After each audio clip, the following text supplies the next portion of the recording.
তুমি যদি BTS fan হয়ে থাকো তাহলে আজকের ভিডিওটা তোমার জন্য নয়, কারণ এটা মেইনলি বিটিএস হেটার্সদের জন্য।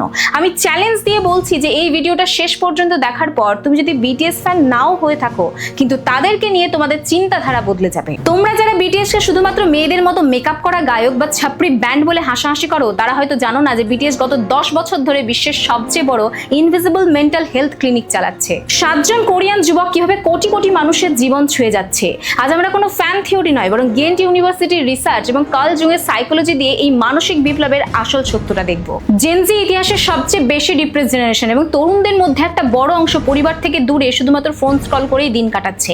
আমেরিকান সাইকোলজিক্যাল অ্যাসোসিয়েশনের পরিসংখ্যান বলছে যে 42% মানুষ আজকে হোপলেসনেসে ভুগছে এবং WHO 2023 সালের রিপোর্ট অনুযায়ী প্রায় 28 কোটিরও বেশি মানুষ আজকে ডিপ্রেশনে আক্রান্ত।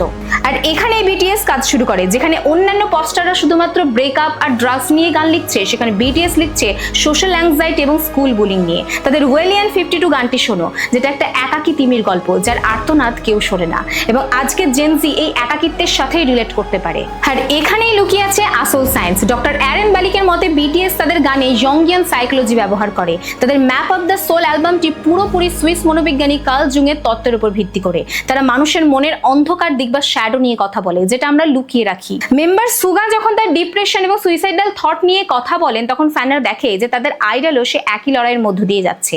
আর এখান থেকেই তৈরি হয় কালেকটিভ হিলিং এর, যে এমন একটা অনুভূতি যে হতাশ হওয়া কোনো অপরাধ নয়।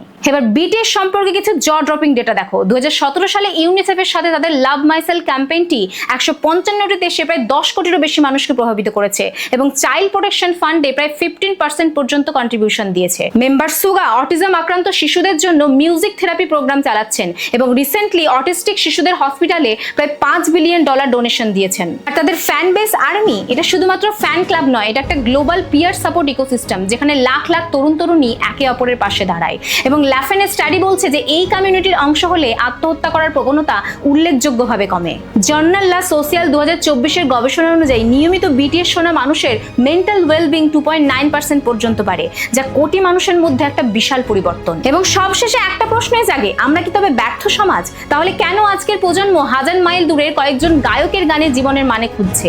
বিটিএস কোনো ম্যাজিক করছে না, বিটিএস সেই শূন্য স্থানটা পূরণ করছে যেটা আমরা তৈরি করেছি। আমরা যখন ডিপ্রেশনকে বিলাসিতা বলি এবং অটিজম আক্রান্ত শিশুকে অস্বাভাবিক বলে দূরে ঠেলে দিই, তখন বিটিএস তাদের হাত ধরে একটা কথাই বলে, you are not wrong, you are just different. তাহলে এখন হেটার্সরাই বলো, বিটিএস কি শুধু ছাপড়িদের ব্যান্ড, নাকি তোমাদের এই চিন্তাধারা বদলানোর সময় এসেছে? কমেন্ট করে তোমাদের মূল্যবান মতামত জানাও এবং দেখা হবে পরের ভিডিওতে।